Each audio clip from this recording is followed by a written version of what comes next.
বন্ধুরা, সামনেই আসছে জন্মাষ্টমী, আর মাত্র কয়েকদিন বাকি আছে। আমি আজকের ভিডিওতে নিয়ে এসেছি জন্মাষ্টমী কবে, জন্মাষ্টমীর শুভ সময়, জন্মাষ্টমীর তিথি, সব কিছু নিয়েই আজকে ভিডিও তৈরি করেছি। বন্ধুরা নমস্কার। বন্ধুরা, জয় মা কালী পরিবারের সবাইকে আরেকবার স্বাগত জানাচ্ছি নতুন ভিডিওতে। আশা করি সবাই ভালো আছেন ও সুস্থ আছেন। বন্ধুরা, আমিও ভালো আছি। বন্ধুরা, প্রথম থেকে শেষ পর্যন্ত দেখতে থাকুন ভিডিওটি, অবশ্যই আপনাদের ভালো লাগবে। আর যারা নতুন আসছেন অবশ্যই একটি সাবস্ক্রাইব করবেন, শেয়ার করবেন ও লাইক করবেন বন্ধুরা। আর যারা সাবস্ক্রাইব করে আমার পাশে আছেন তাদের আমি অনেক অনেক ধন্যবাদ জানাচ্ছি। বন্ধুরা, এইভাবেই আমাকে এগিয়ে যেতে সাহায্য করুন, পাশে থাকুন। বন্ধুরা, আমরা সবাই জানি যে বসুদেব ও দেবকীর অষ্টম সন্তান ও বিষ্ণুর অষ্টম অবতার কৃষ্ণ কংসের কারাগারে জন্ম হয়েছিল। বন্ধুরা, প্রতি বছর ভাদ্রপদ মাসের কৃষ্ণ অষ্টমীতে জন্মাষ্টমী পালিত হয়। পৌরাণিক বিশ্বাস আছে যে ভগবান কৃষ্ণ এই তিথিতে জন্মগ্রহণ করেছিলেন। ভগবান কৃষ্ণ এই দিনে মধ্যরাত্রে জন্মগ্রহণ করেছিলেন। এই দিনে তার জন্মবার্ষিকী পালিত হয়। জন্মাষ্টমী হিন্দুদের অন্যতম প্রধান উৎসব। পৌরাণিক বিশ্বাস আছে যে ধর্ম রক্ষার জন্য ভগবান বিষ্ণু শ্রীকৃষ্ণের রূপে অষ্টম অবতার গ্রহণ করেছিলেন। আসুন জেনে নিই যে জন্মাষ্টমী কবে পড়েছে। বন্ধুরা, 2025 সালে জন্মাষ্টমী প্রবল ভক্ত যারা 2025 সালে জন্মাষ্টমী উপবাস করতে চান তারা এই অনুযায়ী করতে পারেন। প্রথমে বলে দিই যে জন্মাষ্টমী কবে পড়েছে, স্ক্রিনে দিয়ে দিয়েছি। বন্ধুরা, একটু দেখে নিন। প্রথমে দেখিয়ে দিচ্ছি।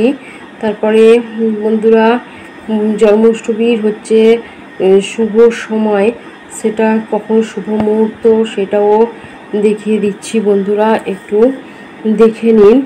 আর এরপরে জন্মাষ্টমীর হচ্ছে তিথি কোন সময় পড়েছে সেটাও দিয়ে দিলাম। সব কিছু স্ক্রিনে দিয়ে দিয়েছি। বন্ধুরা, দেখে নেবেন। বন্ধুরা, মোটামুটি 16ই আগস্টই জন্মাষ্টমী পালন করা হচ্ছে, দেখিয়ে দিলাম। তো এবার জন্মাষ্টমীর বিশেষত্ব কী সেটা একটু বলি। এই দিনে ভক্তরা সারাদিন উপবাস রাখেন এবং ভজন ও কীর্তন করেন। মন্দির ও বাড়িতে গোপালকে সাজানো হয়। পরের দিন দহি হান্ডি প্রতিযোগিতার আয়োজন করা হয়। ভগবান শ্রীকৃষ্ণের জন্ম উৎসব রাত 12টায় পালিত হয় এবং এরপরে এই উপবাস ভাঙা হয়। এবং জন্মাষ্টমীর উপবাসের গুরুত্ব কী সেটা এবার বলি। জন্মাষ্টমীর উপবাস একাদশী উপবাসের মতোই পূর্ণময় বলে মনে করা হয়। একটি পৌরাণিক বিশ্বাস আছে যে এই উপবাস পালন করলে পাপ নষ্ট হয় এবং ঘরে সুখ সমৃদ্ধি ও সন্তান সুখ পাওয়া যায়। বন্ধুরা, বিশেষ করে যদি নিঃসন্তান দম্পতি ভক্তি সহকারে এই পূজা অর্চনা করে তাহলে লাড্ডু গোপালের পূজা করলে তারা সন্তানের সুখ পেতে পারে। এবার জন্মাষ্টমী উপবাস কীভাবে পালন করবেন সেটা একটু বলি। উপবাসের আগের দিন সাত্ত্বিক খাবার খাবেন, মানে নিরামিষ আহার করবেন। জন্মাষ্টমীর দিন সকালে স্নান করে উপবাসের সংকল্প করবেন। সারাদিন উপবাস রাখুন এবং ভগবান শ্রীকৃষ্ণের ধ্যান করুন এবং রাত 12টায় ভগবানের জন্মের সময় তার পুজো করুন, আরতি করুন এবং তাকে পঞ্চামৃত দিয়ে স্নান করান। পরের দিন রোহিণী নক্ষত্র অষ্টমী তিথি শেষ হলেই উপবাস ভঙ্গ করবেন। বন্ধুরা, জন্মাষ্টমীর দিনে কী কী লাগবে পুজোয় সেটা এবার একটু বলি। জন্মাষ্টমী পুজোয় শসা দিতেই হয়। ছোট্ট গোপালের পুজোর সামগ্রীর মধ্যে শসা রাখতে হয়। এছাড়া গোপালকে বসানোর জন্য পিঁড়ি ও হলুদ কাপড়, তারপরে একটি প্রদীপ, ঘি, মধু, দুধ এগুলো লাগে। গঙ্গা জল, দই, ধূপ, চাল, তুলসী পাতা, ফল, মিষ্টি প্রয়োজনীয় ও এসব খুবই দরকার। এবং গোপালের নতুন পোশাক, গয়না, ময়ূরের পালক, মাসি এগুলো সবই দিতে হয়।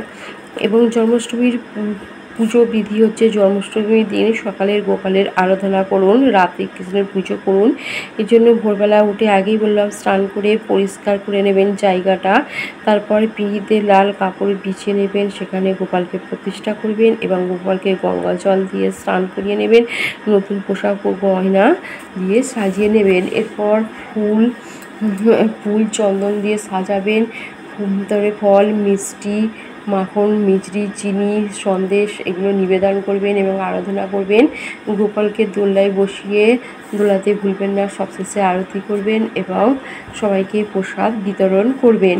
এরকমভাবে জন্মাষ্টমী মোটামুটি পালন করতে পারেন বন্ধুরা, বাড়িতে করতেই পারেন খুব সহজেই। বন্ধুরা আজকে এই পর্যন্ত থাকলো, আবার এক ভিডিওতে আপনাদের সাথে দেখা হবে।